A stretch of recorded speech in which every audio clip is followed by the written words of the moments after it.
This is a show about finding great cheeseburgers in Chicago, but we'd be remiss if we only look within city limits. So today on a very special cheeseburger show, we pack our bags and explore the great beyond that is the suburbs.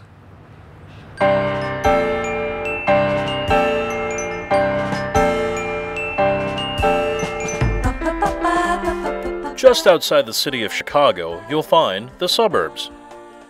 Founded in 1922 by George T. Suburbs III, the suburbs is today Illinois' second largest city. Here, you'll find all the amenities of city life. Strip malls, man-made bodies of water, furniture stores with crazy letters, and free parking. But most of all, you'll find some great burgers here as we visit 3 suburban restaurants coming up next on the Cheeseburger Show.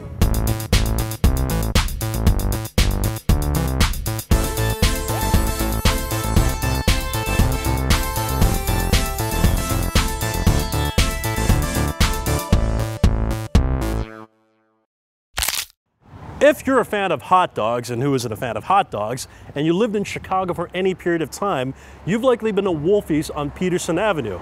Well, here in the suburbs, and specifically in Northbrook, this brand new Wolfie's is hoping to be famous for something else. That's right, cheeseburgers.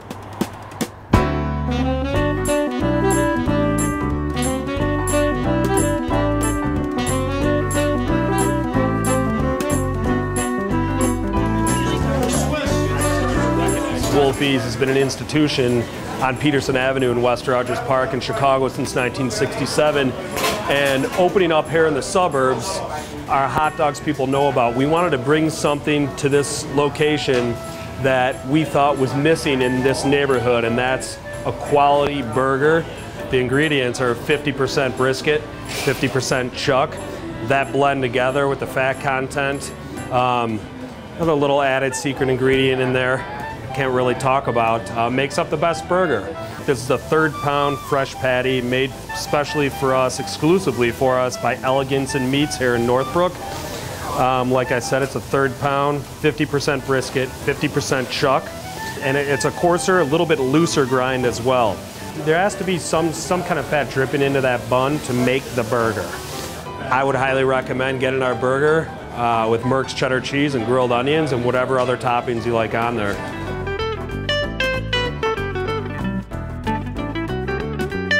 First thing I get, tang of the pickles. Second thing I get, the Merck's cheddar, creamy, sharp, really assertive cheese flavors. And then the beef patty as well. It's juicy, it's unctuous, it's dripping off the side of my hand here, which is always a good sign, I would think. Bun's real nice too. It's a corn dusted roll, really soft. Holds everything together well. You know, this burger reminds me of the one at Paradise Pub, which we reviewed on the Cheeseburger Show. It's got that cheddar, it's got the onions, and it's got that got the char grilled patty as well. Everything just works well together. The cheese and the onions work well with the beef patty. You got the tomatoes, the tang from the dill pickles, the ketchup, bit of the sweetness with that. It's just a well-balanced burger. Everything works in concert. Thumbs up for sure.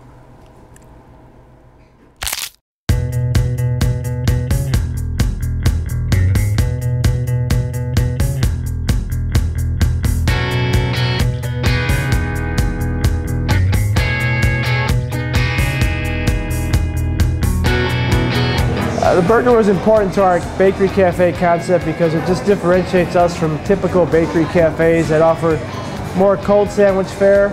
We always start with fresh meat. We get fresh ground beef in every day. It's an 80-20 blend of meat to fat, obviously. It's a ground chuck. It's got a 2-year aged black diamond white cheddar cheese, which also, is just important as any other component. Like the pretzel bun is. They all kind of play off each other. And the pretzel bun has a certain sweetness in the bun. It's kind of a regular type of hamburger bun dough, We use a traditional method, which is dipping the raw dough piece in caustic soda. Ours has a little heavier concentration, so you really could taste the pretzel flavor. But the bun has a sweetness, the burger and the cheese have the saltiness, and that really just all comes together. The Richie Burger, named after myself, is the best-selling item on our menu.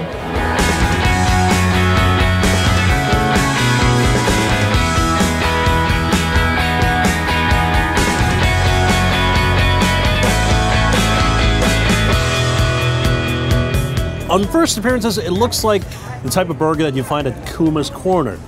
I think it's probably because of the pretzel bun, and of course at La Briola Bakery, they are perhaps most famous for the bun. So, but everything under there looks great as well.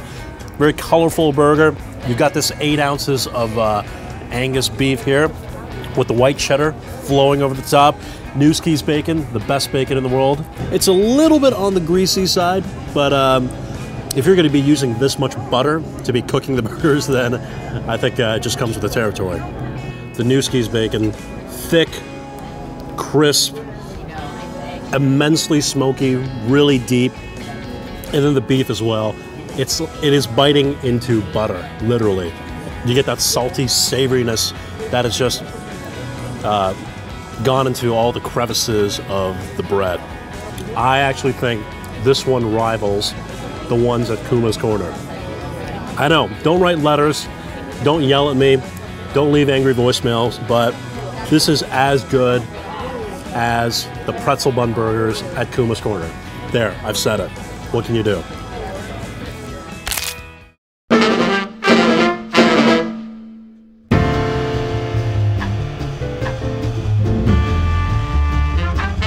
Our attitude is like, let's keep it as simple as we can and really showcase the meat.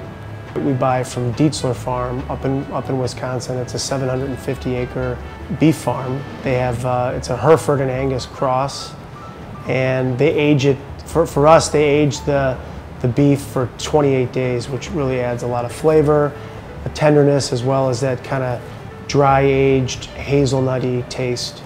We get a half side of beef at a time. We've pushed ourselves to do multiple things with all the different cuts, and one of the things that we do is we make bacon out of the beef belly. So we like the idea of having the actual burger, which is made from mostly chuck and then from trim, but then also to showcase another cut or another preparation of the beef. And then of course we have a wood-fired grill too, which adds a lot to the burger itself.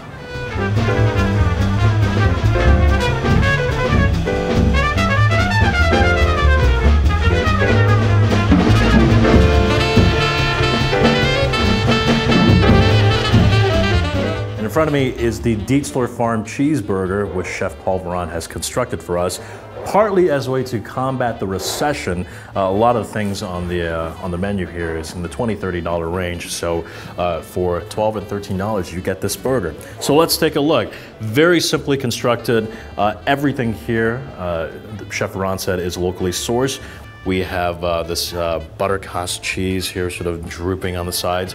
And what makes this different is the beef bacon that they use. I don't remember the last time I've actually had beef bacon, so let's try this out here. I love the texture of this. The bun, it's almost like a, dare I say, it has the crispness of a sausage McMuffin. Now, that's not sacrilege. I say that with the most positive of connotations. It's got that crisp circumference. You get this thick, fatty, smoky beef bacon, which is basically all the goodness that you get from pork bacon, but it's got a bit more assertive, beefy, deeper flavor. I think the wood fire grill makes a tremendous amount of difference. Something that you're not gonna get from a griddle top or from a charcoal grill. This is bare bones in the best sense. Just cheese, bacon, beef, and the buns. If I were at home, this is exactly how I'd make this burger. I probably can't make it as good, but I can certainly try.